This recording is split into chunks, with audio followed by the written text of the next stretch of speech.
Hi, this is Alexandra at Beadaholique, here to show you how to make a necklace with leather cord and large hole beads. So for this project, I'll be using some 2mm leather cord in black.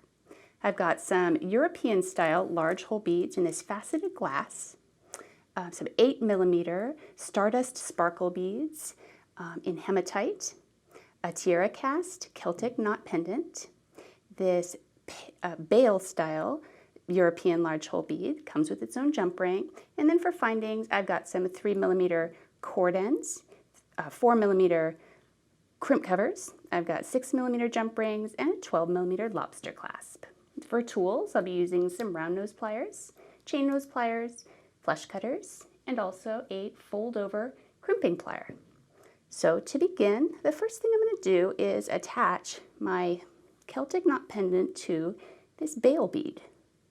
So let me bring in my tools and just slide those onto the jump ring. And this will be our focal piece.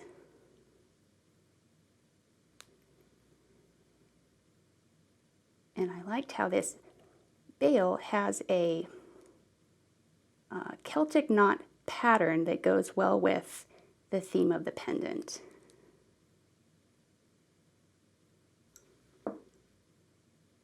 Bring those two sides together flush, and we're ready to start. So I'm going to bring in my leather and just start stringing my beads in the order that I've chosen. And these 8mm sparkle beads have a 2mm opening, which accommodates the size of the cord really well. So I'm going to put one of those in between each of these large hole beads. And the large hole beads have a 4.5mm size opening, which normally would shake around quite a bit. So it's nice to have the stability of these beads in between.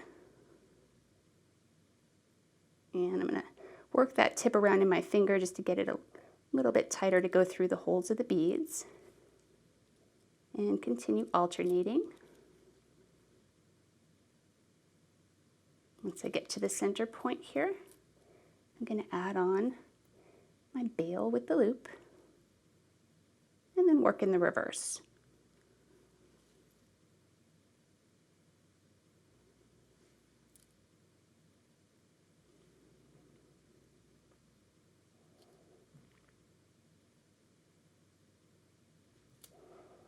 And this is a quick and easy project that could be good for either a man or a woman. It's a nice basic design.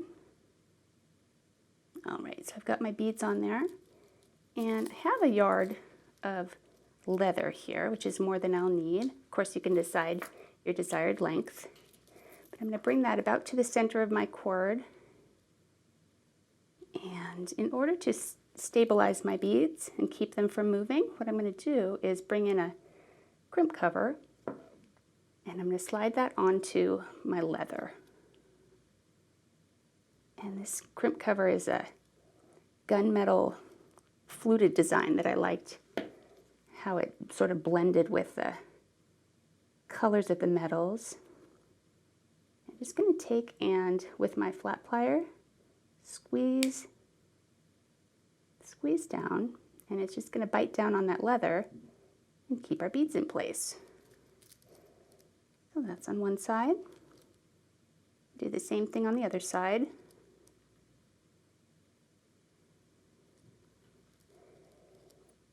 That down where I want it a little farther against the bead, because once I slide it on, it doesn't move a whole lot, which is good.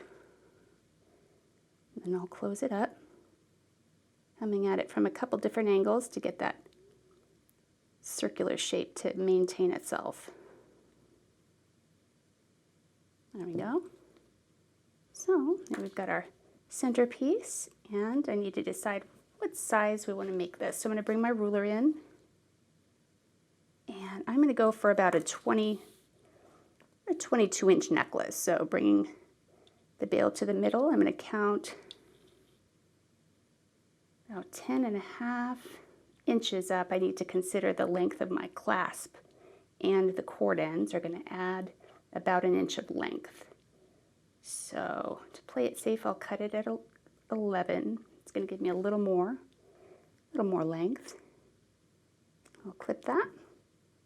And I'm going to take up my cord end. And the way we're going to attach this is with the Foldover crimping plier. So the way this works is I'm going to set the cord end right inside of the tool and actually gently grip down on it. You know what? I want to flip it around so that the loop is facing away. Let's try this way.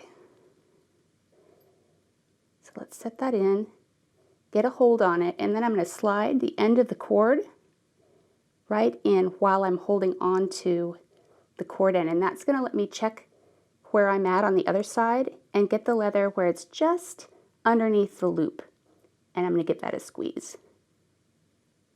So that's going to come down on the cord just right. And just to be safe, I'm going to give it one more little tuck,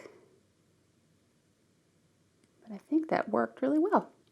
So that's one side, and now I'll do the other side too, and I'm just going to hold the two sides up to get my measurement by eye, and I'm going to cut where the leather ends right at the tip of matching the other one, and we'll do the same thing to attach our other crimp cover, cord end rather. All right, so let me insert this loop side in, get a grip on that finding.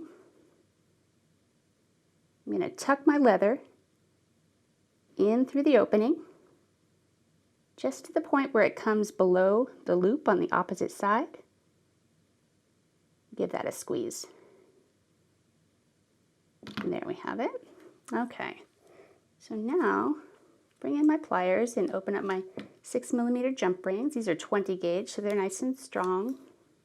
If you wanted an adjustable length, you could always use an extender chain on one side.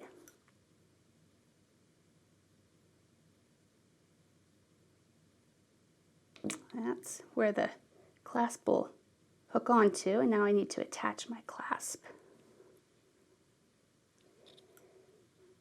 Just by doing the same thing. Open up my jump ring, slide on my clasp loop, my cord end, and close it up.